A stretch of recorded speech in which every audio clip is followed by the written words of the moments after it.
This is Ralph. He owns a small workshop called Motuka and also takes care of a small fleet. In the morning, he checks his workshop dashboard to get an idea if any of the cars in the fleet are having an issue. And yes, based on telematic data, he knows that one BMW has issues with the air conditioner. He contacts the driver directly. Tom works as a sales representative in various job site settings. Tom is currently getting a coffee in the office when he gets the email from Ralph. He goes to the Motuka booking page and starts the process. This is Sarah.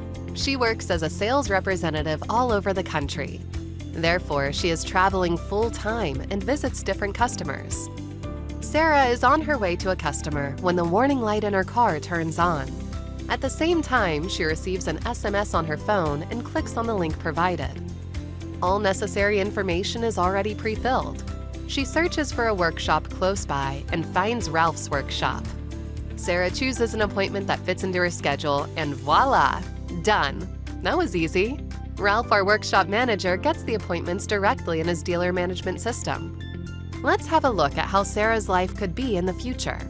Her car shows an issue with the air conditioner, but this time there is a dedicated app in her car dashboard. She can click on the app, all information is there, and the appointment is easily booked.